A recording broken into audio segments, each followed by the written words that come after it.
하이델베르그 교리문답 제52주일 제127문 여섯 번째 청원은 무엇입니까? 우리를 시험에 들게 하지 마옵시고 다만 악에서 구하옵소서이며 그 뜻은 다음과 같습니다. 저희 자신은 너무나 연약하여서 한순간도 서 있을 수 없사옵니다. 뿐만 아니라 저희의 저주받을 원수들 곧 마귀와 세상과 저희 육신이 저희를 끊임없이 공격하옵니다. 그러므로 주님께서 당신의 성령의 능력으로 저희를 붙드시고 강하게 하사 이 영적 전쟁에서 마침내 완전한 승리를 얻기까지 저희가 패배하지 않고 항상 원수에게 굳세게 대항하게 하옵소서. 제128문 당신의 기도를 어떻게 끝맺습니까? 나라와 권세와 영광이 아버지께 영원히 있사옵나이다이며 그 뜻은 다음과 같습니다. 저희가 이 모든 것을 주님께 간구하오니 이는 주님은 만물을 다스리는 능력을 가지신 왕으로서 저희에게 선한 모든 것을 기꺼이 주시며 또 주실 능력이 있으시기 때문이오며 저희가 아니라 주님의 거룩한 이름이 영원히 모든 영광을 받으셔야 하기 때문입니다. 제129문 아멘이란 말은 무엇을 의미합니까?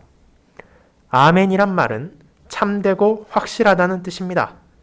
하나님께서는 내가 이런 요청들에 대해 하나님께 소원하는 것을 마음에 느끼고 있는 그 이상으로 훨씬 더 확실하게 나의 기도를 들으십니다. 말씀 묵상 후에는 니케아 신경을 통해 우리의 신앙을 고백한 후 찬송 47A장 1절, 8절, 9절, 10절을 통해 주기도문의 내용을 다시 한번 노래하도록 하겠습니다.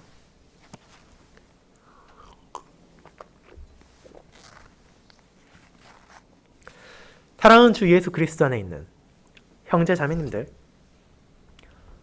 이 땅에서 살아가는 사람이라면 대부분 원하건 원하지 않건 다른 사람들에게 아쉬운 말을 하게 되는 경우가 생깁니다. 학생이라면 수업 시간에 깜빡 졸거나 놓친 부분을 보충하기 위해 친구나 선생님에게 도움을 구할 수 있습니다.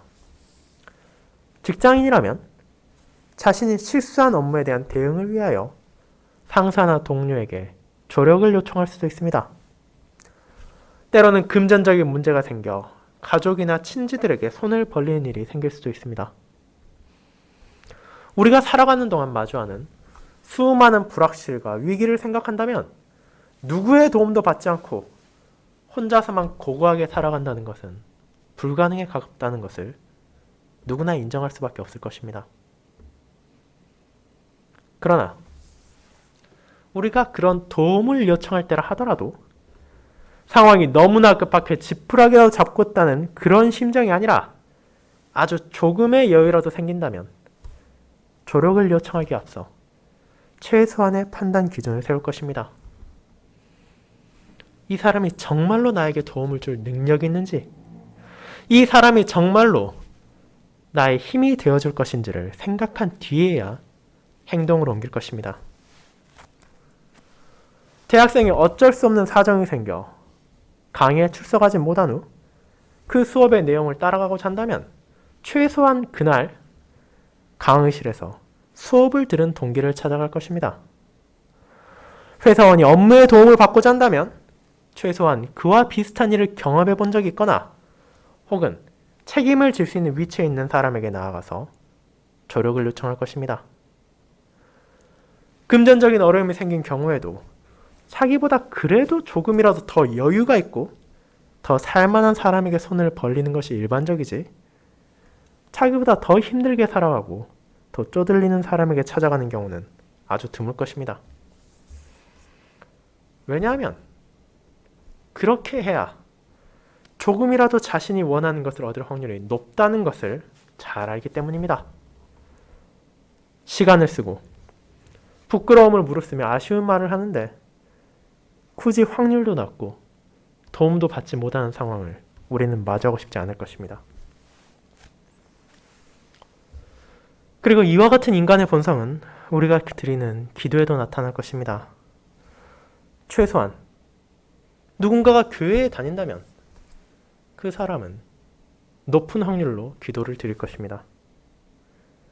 하지만 그 기도에 대한 확신이 없다면 그것이 대체 무슨 의미를 가지겠습니까?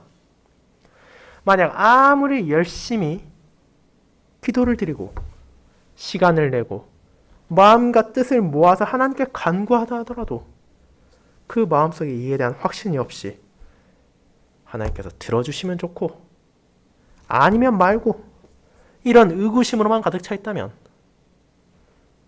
이는 하나님을 향한 불신만 드러내는 것이며 기도 그 자체도 바르게 드리는 것이 아니라 그저 종교적 행습의 일환으로서 반복하는 것이나 그마저도 아니라면 마치 무당에게 나아가 복채를 주고 효력이 있을지도 없을지도 모르는 부적을 사는 것처럼 행동하는 것뿐입니다. 그렇다면 저와 여러분은 어떤 자세를 기도합니까? 주기도문 알려주신 그리스도께서는 자신의 백성들이 하늘 아버지를 향해 어떤 마음을 가지고 나아가기를 원하셨습니까? 그것이 바로 오늘 우리가 살펴볼 주기도문의 가장 마지막 부분에서 드러납니다.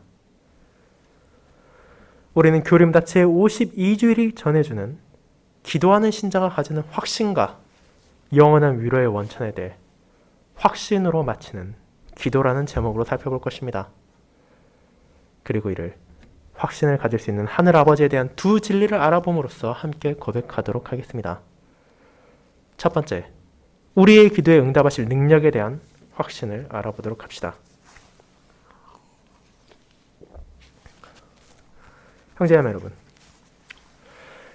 이제 전체 교리문답의 가장 마지막 주일인 제52주일의 고백을 앞두고 지난 주기도문의 내용을 한번 돌아보도록 합시다.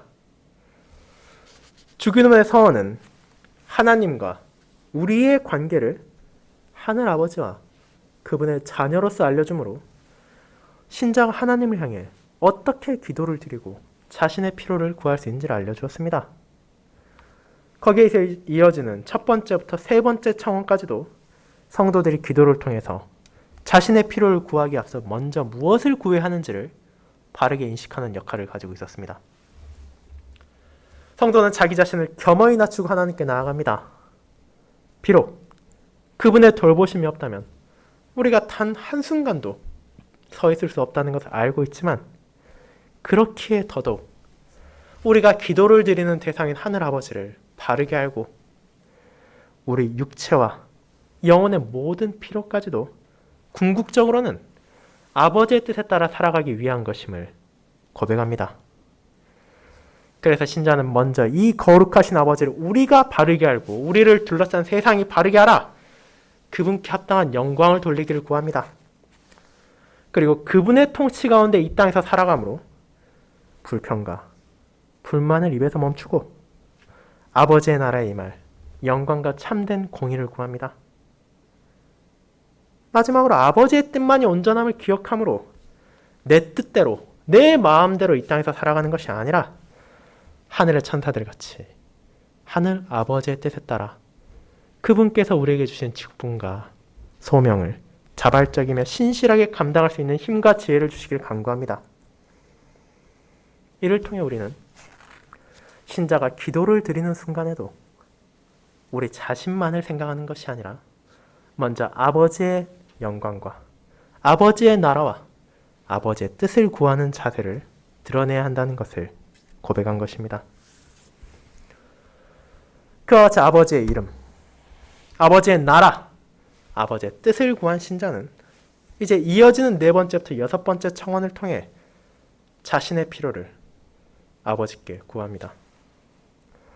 네 번째 청원에서는 먼저 우리 육체가 살아가기 위해 필요한 일용할 양식을 구하며 이 땅에서 살아가는 동안 하루하루 먹을 음식, 입을 옷, 몸을 누일 곳이 있다면 그것만으로도 충분히 감사해야 할 뿐 아니라 그런 육신의 필요를 채워주신 하나님께서 우리 영혼의 필요까지도 분명하게 충족시켜 주실 것임을 기억하며 그분을 경외하며 그분께 감사해야 함을 알게 합니다.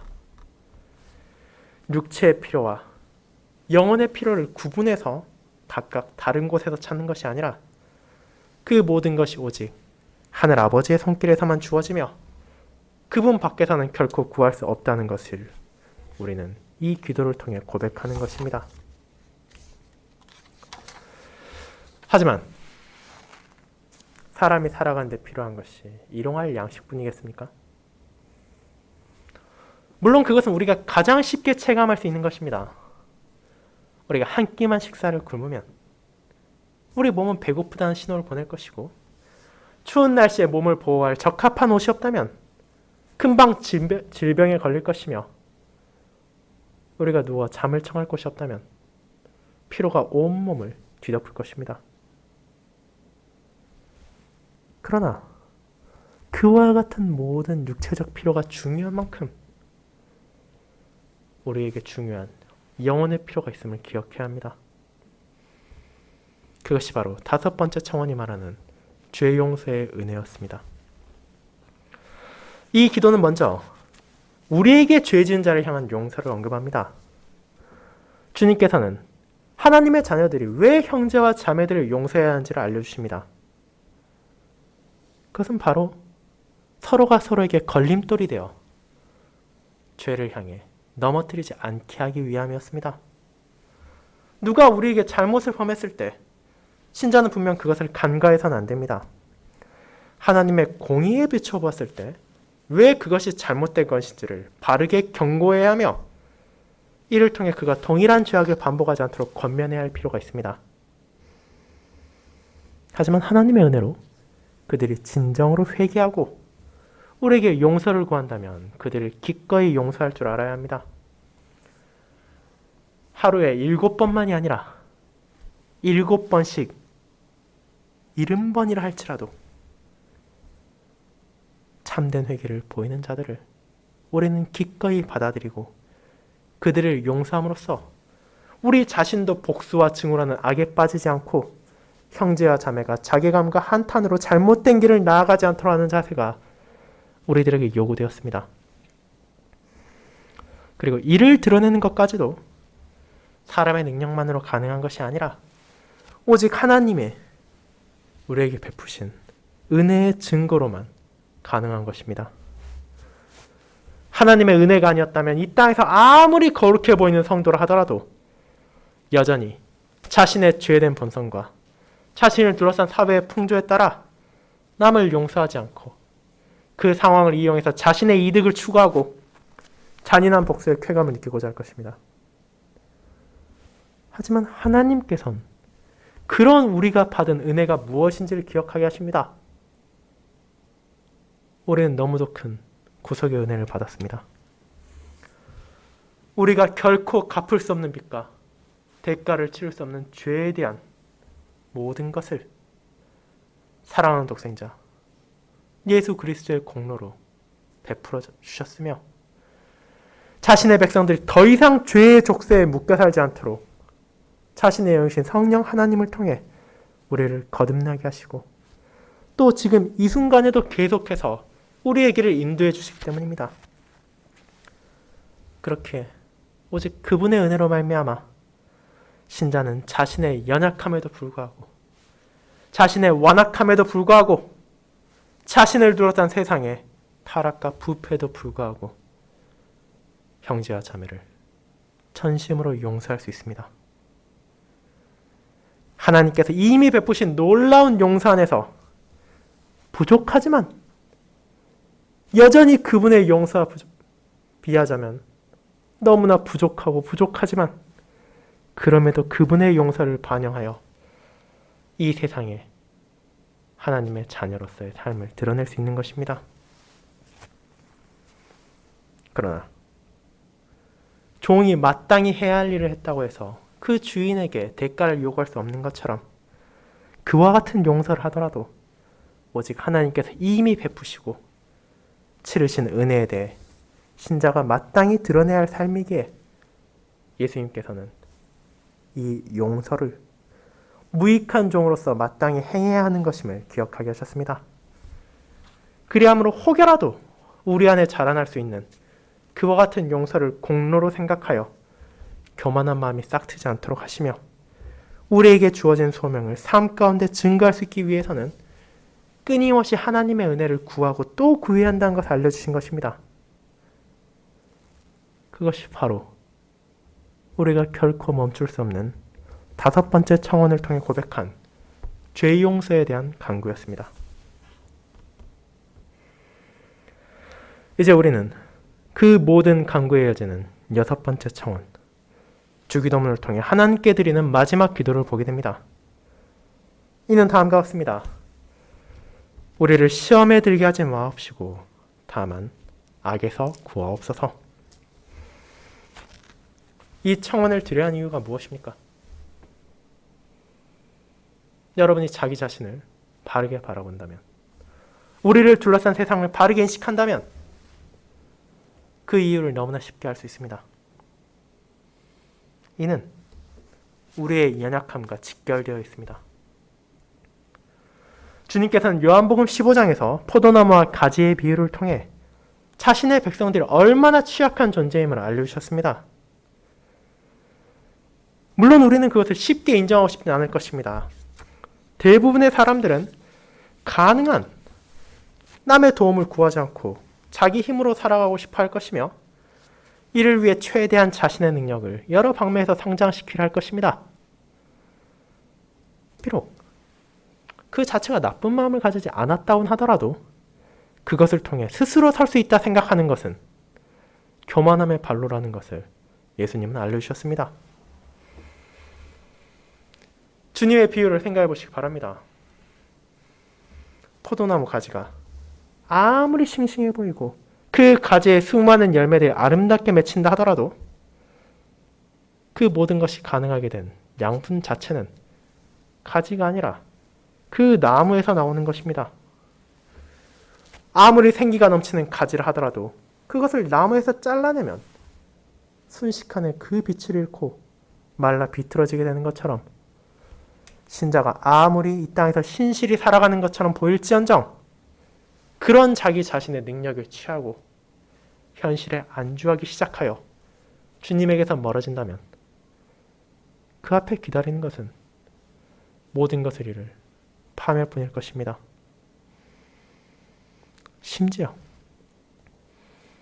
그런 성도들을 향해 마귀와 세상은 끊임없이 공격하고 있으며 우리 육신까지도 악한 욕망으로 유혹하고 있습니다.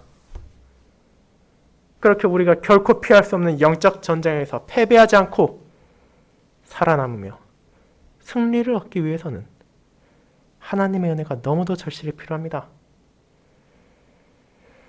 성령 하나님께서 우리를 붙들어 주시지 않으시고 우리를 격려해 주지 않으신다면 제 127문답에서 고백하는 것처럼 우리는 정녕 단 한순간이라도 서 있을 수 없기 때문입니다.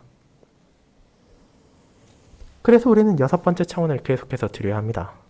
이 간구 역시도 하늘 아버지의 자녀로서의 삶을 살아가기 위해 필수적인 것을 구하는 것이기 때문입니다. 기도의 서원에서부터 시작하여 첫 번째, 두 번째, 세 번째, 네 번째, 다섯 번째, 여섯 번째 이 모든 청원 가운데 우리는 단 하나도 빼놓을 수 없으며 각각 가지는 위로와 소명을 통해 우리에게 주어진 하나님의 놀라운 은혜와 사랑을 기억하게 됩니다. 하지만 우리의 기도가 서원만이 아니라 결혼도 있음을 잊지 마시기 바랍니다. 우리가 이미 살펴본 것처럼 서원이 가지는 의미가 가볍지 않았던 것처럼 기도의 마지막에 붙는 결혼 역시 무의미하지 않음을 기억해야 합니다. 그리고 오늘 우리는 쉽게 넘어가기 쉬운 이 기도의 끝부분의 의미를 한번 살펴볼 것입니다. 이 결혼은 다음과 같습니다. 119문답의 가장 마지막 문장을 통해 우리는 이를 보게 됩니다. 대개 나라와 권세와 영광이 아버지께 영원히 있사옵나이다. 아멘. 여기서 저는 여러분께 한 가지 질문을 드리고자 합니다. 기도의 마지막에 나오는 이 부분에서 대개 라는 이 말은 어떤 뜻을 가지고 있는 것입니까? 아마도 이것이 가진 의미를 바르게 알고 계신 분은 많지 않을 것으로 생각됩니다. 대부분 주기도문의 일부로서 그저 암송해왔을 뿐, 이 부사가 어떤 뜻을 가지고 앞부분과 뒷부분을 연결해 주는지에 대해서는 큰 관심을 기울이지 않기 때문입니다. 물론 이것의 의미를 모른다고 해서 기도를 드릴 수 없는 것은 아니지만, 그럼에도 이 부사의 뜻을 파악하는 것은 하늘 아버지를 향해 기도를 드리는 신자에게 더 큰 확신과 위로를 줄 것입니다. 이 대개라는 말의 사전상 의미는 일의 큰 원칙으로 말하건대입니다. 아마도 이 의미가 쉽게 와닿지 않을 것입니다. 여러분의 이해를 돕기 위해 그 자리에 위치해 있는 원문과 영어의 번역을 알려드리자면, 이는 왜냐하면이라는 부사입니다. 그렇다면 왜냐하면이라는 이 뜻을 생각하고 이 부분을 다시 말하자면 다음과 같습니다. 왜냐하면 나라와 권세와 영광이 아버지께 영원히 있기 때문이옵니다. 자, 이제 여러분께 이 기도의 마지막 부분의 의미가 좀 더 가깝게 와닿으리라고 생각합니다.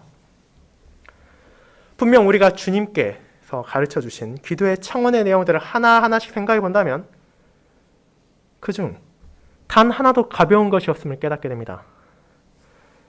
그럼에도 이 땅의 자녀들이 하늘 아버지께 이를 구할 수 있는 이유가 바로 이 마지막 부분에 있음을 알 필요가 있습니다. 왜냐하면 나라와 권세와 영광이 아버지께 영원히 있게, 우리는 담대하게 그 모든 것을 구하며 우리가 구한 모든 것에 대해 아버지께서 들어주실 능력이 있으심을 고백하는 것입니다. 나라가 영원히 아버지의 것입니다. 이 고백은 하늘과 땅을 포함한 모든 세계의 진정한 소유주가 누구인지를 가리킵니다. 이 세상의 수많은 사람들이 각각의 소유를 뽐내며 자랑한다 하더라도 그 모든 이들은 잠시 하나님의 것을 빌려 쓰는 것에 불과할 뿐이며, 온 세상의 참된 통치자이신 그분의 권한을 빼앗기는커녕 조금 더 제한할 수 없습니다. 그렇게 우리가 기도하며 구하는 것들은 궁극적으로 아버지의 손길에서 주어진다는 것을 이 고백을 통해 나타내며, 그분의 자녀로서 만물의 유일하신 주인을 향해서 우리의 필요를 구한다는 간구입니다. 거기서 이어지는 권세가 영원히 아버지의 것입니다 라는 표현은 앞선 나라와 연결되어 나라의 주인이신 하나님께서 실제로 모든 통치를 하시는 분임을 알려줍니다. 그분께서는 그저 돈만 제때 들어오면 상관없다는 듯이 건물을 관리하지 않는 건물주가 아니라 지금 이 순간에도, 그리고 과거에도, 그리고 미래에도 언제나 그분의 권리를 주장하고 계십니다. 그뿐 아니라 이 권세라는 단어는 능력과 힘이라는 의미 역시 가지고 있기에 실제로 그분의 권한을 넘어 그분을 제한할 수 있는 그 어떤 것도 존재하지 않는다는 것을 알려주는 것입니다. 왜냐하면 그분의 능력과 그분의 힘이 영원히 끝이 없기 때문입니다. 그렇게 우리는 왜 앞선 청원들, 그 놀라운 청원들을 하나님께 드릴 수 있는지를 알게 됩니다. 기도의 대상이신 하늘 아버지께서 만물 위에 군림하시는 왕이십니다. 모든 피조물은 그분 앞에 무릎을 꿇어야 하며 그분의 능력은 무한합니다. 그렇게 우리는 주님께서 가르쳐 주신 기도를 다른 누구도 아니라 하나님께 구합니다. 왜냐하면 바로 그분만이 이 모든 것을 주실 권한을 가지시고 능력을 가지신 왕이시기 때문입니다.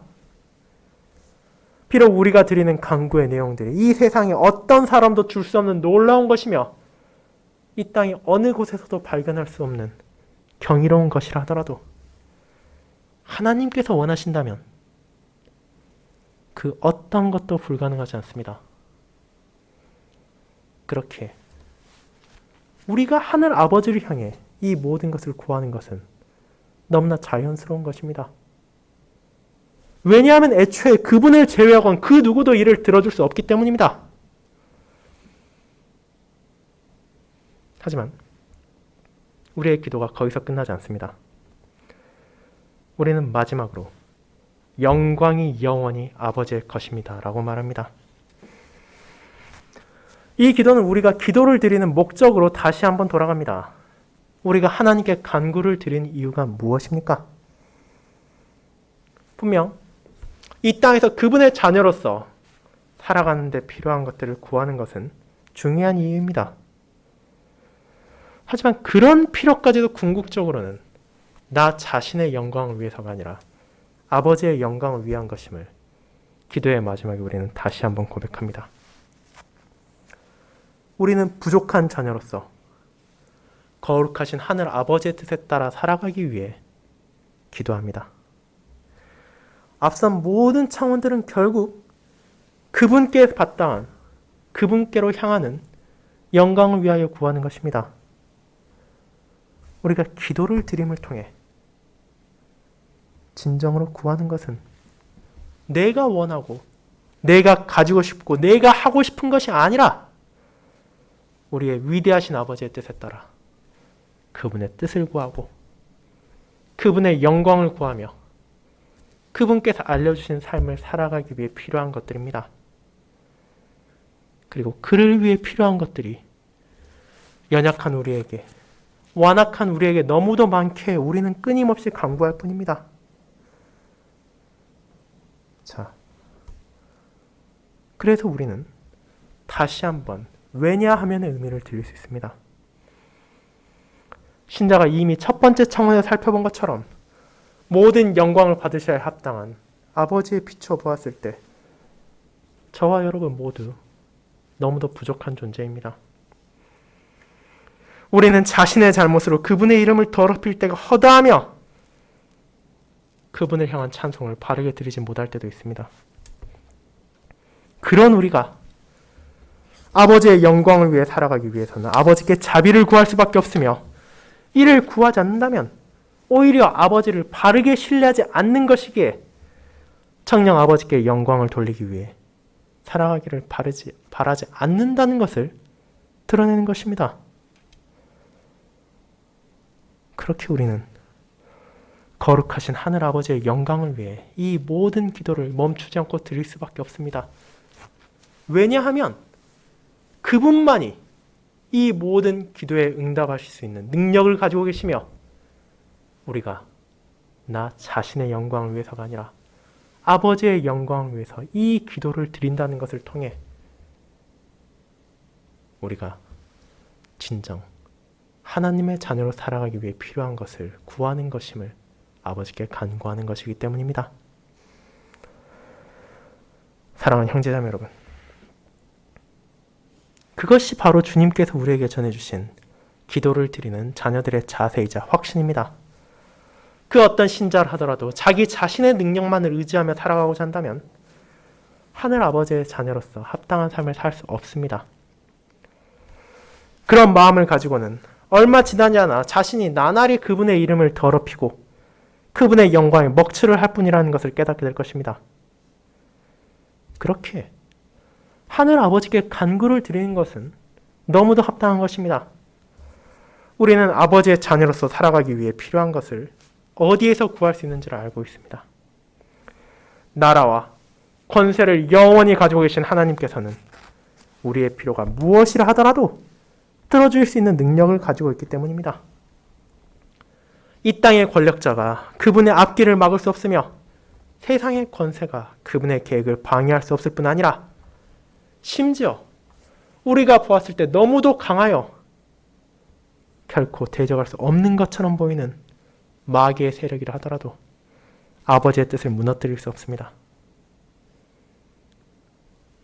그런데 이 연약한 우리가 그런 아버지의 영광을 위하여, 그런 아버지의 뜻에 따라 살아가기 위하여, 그런 아버지를 높이기 위하여 필요를 구할 때 그분께서는 기쁘게 이를 받아들이시고 그 모든 것을 베푸실 것입니다. 분명 어떤 사람이라 하더라도 아버지께 이를 요구할 권한도 없고 받을 자격도 없지만 사랑하는 독생자의 공로 가운데 자신의 백성들을 바라보시는 하나님께서는 그런 우리를 용서하시고 부족한 우리에게 필요한 모든 것을 아낌없이 주심으로 우리가 더욱더 신실히 살아가고 더욱더 아버지의 자녀이자 아버지의 백성으로서 합당한 삶을 살아갈 수 있도록 인도하십니다. 그리고 그런 삶을 통해 타락하고 부패하여 어둠으로 가득 찬 이 세상에 진리의 빛을 비추시고 복음 가운데 죄인들이 회심하여 아버지께 영광을 돌리기를 원하십니다. 그렇게 우리는 확신 가운데 이 기도를 드립니다.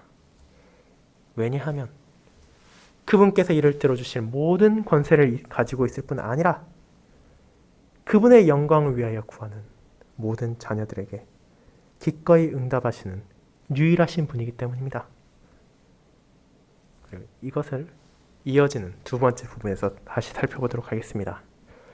우리의 기도를 분명히 들으신다는 확신이 우리의 두 번째 대지입니다. 성도 여러분, 하지만 우리가 어려움에 처했을 때 우리의 간구를 들어줄 능력을 지녔다는 것과 그 사람이 실제로 우리의 부탁에 답을 해준다는 것은 전혀 별개의 문제입니다. 우리는 이 나라에서 누가 돈이 가장 많고 누가 권력이 가장 센지에 대해 대략적으로는 알고 있습니다. 하지만 여러분이 아무리 큰 어려움을 겪는다 하더라도 생면부지에 대기업 사장을 찾아가거나 유력한 정치인을 찾아가 도와달라고 손을 벌리진 않을 것입니다. 왜냐하면 비록 그들이 도와줄 힘은 분명히 가지고 있을지라도 여러분을 도와줄 이유가 전혀 없기 때문입니다. 그렇게 우리는 도움이 필요할 때 가능한 한 실제로 도와줄 능력만이 아니라 우리를 도와주려는 의지를 가지고 있을 만한 사람을 어떻게든 떠올리기 위해 노력할 것입니다. 하지만 기도를 드리는 신자는 아무런 불안과 걱정 없이 하늘 아버지 앞에 나아갈 수 있습니다. 기도를 통해 하나님께 향하는 성도는 분명 자신을 낮추고 겸손히 나아가지만 그 마음에는 의심이 아니라 확신으로 가득 차 있습니다. 왜냐하면 바로 우리의 주님께서 이 기도에 대한 응답이 있을 것임을 약속해 주셨기 때문입니다. 누가복음 11장은 예수님께서 이 기도를 가르쳐 주신 후 어떻게 제자들에게 확신을 주셨는지를 보여줍니다. 주님께서는 간절히 양식을 구하는 벗의 비유를 통해 하나님을 향한 우리의 간청이 진실되어야 함을 알려주신 후 그 기도에 대한 응답을 의심하지 않도록 다음과 같이 말하셨습니다. 이는 너무나 유명한 구절입니다. 구하라. 그러면 너희에게 주실 것이요. 찾으라. 그러면 찾아낼 것이요. 문을 두드리라. 그러면 너에게 열릴 것이니 구하는 이마다 받을 것이요. 찾는 이는 찾아낼 것이요. 두드리는 이에게는 열릴 것이니라. 누가복음 11장 9에서 10절 말씀입니다. 심지어 그 확신으로까지도 모자라다는 듯이 부모에게 구하는 자식의 비유를 통해 하늘 아버지께서 자신의 자녀들에게 성령 하나님을 통해 좋은 것, 선한 것들을 풍성히 베푸실 것임을 믿도록 강조하시기까지 하셨습니다. 그와 같은 약속이 있기에 우리는 기도의 마지막에 아멘이라고 고백할 수 있습니다. 이 짧은 두 글자의 단어는 그저 아무런 의미 없이 기도를 마치는 의미로만 주어진 것이 아닙니다. 대개라는 표현이 모든 기도를 드리는 이유로 신자를 연결해 주었다면 이제 아멘은 그 모든 기도에 대한 분명한 확신을 보이는 신앙의 고백이라 할 수 있습니다. 누군가가 기도를 드린 후 아멘이라고 한다면 이는 지금 내가 기도드린 것에 대해 하나님께서 응답해 주실 것임을 한치의 의심도 없이 믿는다는 표현이기 때문입니다. 그 이유는 아멘의 이유가 이것이 진실로 분명하게 이루어질 것입니다. 이기 때문입니다. 기도를 드리고 나서도 반신반의하며 하나님께서 이것을 들어주실지 혹은 안 들어주실지 의문을 품는 것이 아니라 아멘이라 말함으로써 이 기도를 그분께서 확실하게 받아주신다는 고백을 말하는 것입니다. 왜냐하면 주님께서 그와 같이 약속해 주셨으며 그분께서는 결코 거짓을 말하지 않으시는 진리의 하나님이시기 때문입니다. 이를 교리문답은 어떻게 고백합니까? 이제 전체 교리문답의 가장 마지막 문답인 제129문답을 다 함께 낭독해 보도록 합시다. 시편 찬송 533쪽의 교리문답 제129문답의 답을 낭독해 보겠습니다. 아멘이란 말은 참되고 확실하다는 뜻입니다. 하나님께서는 내가 이런 요청들에 대해 하나님께 소원하는 것을 마음에 느끼고 있는 그 이상으로 훨씬 더 확실하게 나의 기도를 들으십니다. 자, 나 자신보다도 우리의 필요를 더 잘 아시며 그 간구를 들어주시는 분이 하나님이십니다. 그렇다면 우리가 기도를 드리는 데 있어 어떤 불안이 있겠습니까? 이 분명한 확신이 우리에게 주어졌기에 교리문답은 참으로 위로로 시작하여 위로로 끝나는 것입니다.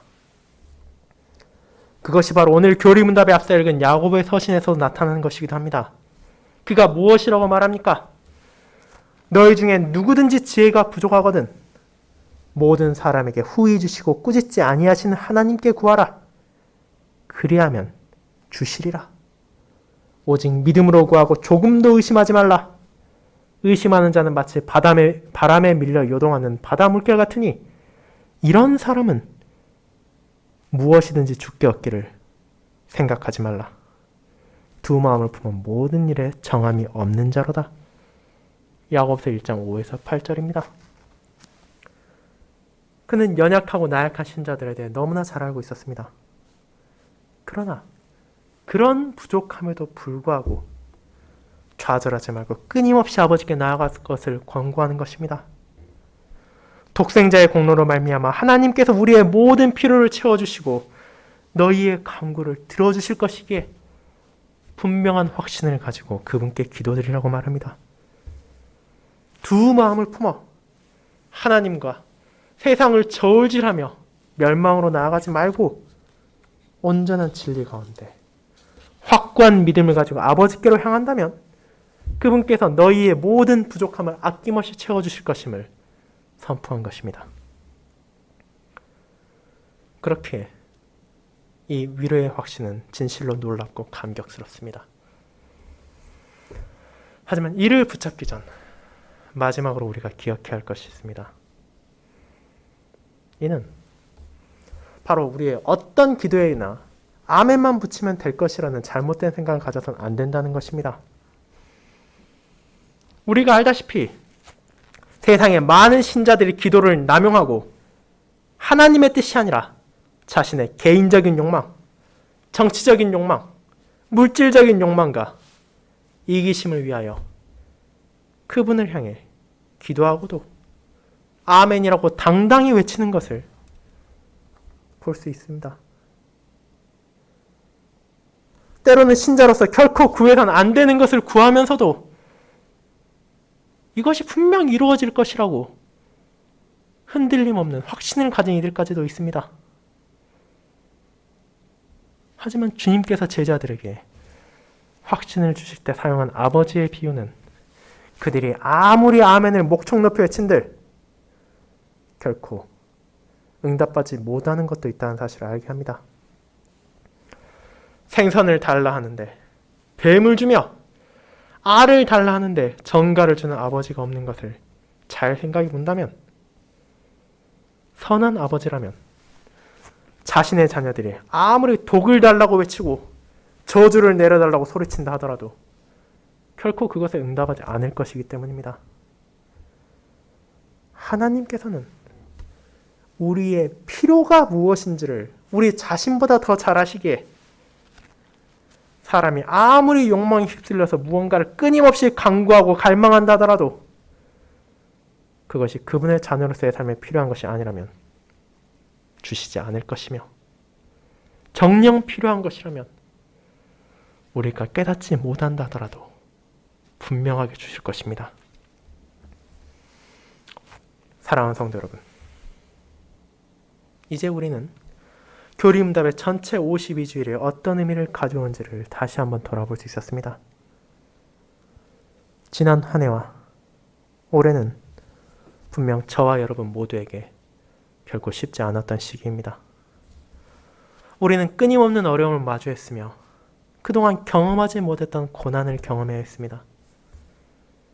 그럼에도 하나님께서는 변하지 않는 진리 가운데 저와 여러분을 위로해 주십니다.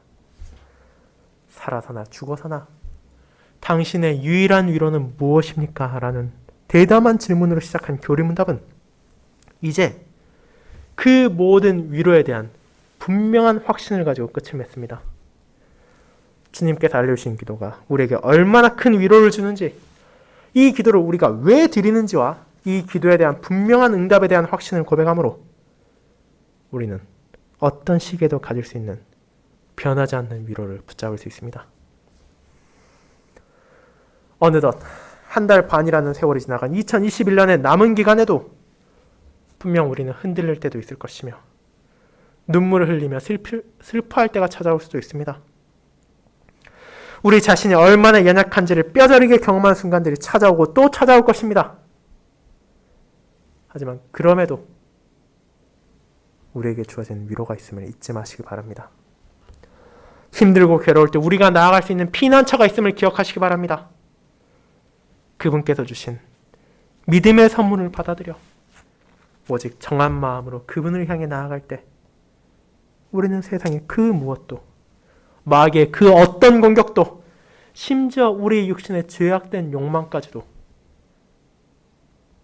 결코 무너뜨릴 수도 없고 범할 수 없는 참된 위로를 받게 됩니다. 그리스도 안에서 우리에게 주신 아버지의 사랑을 성령 하나님을 통해 깨닫게 되기 때문입니다.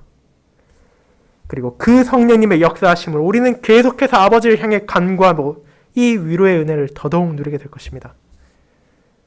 그렇기에 함께 기도합시다.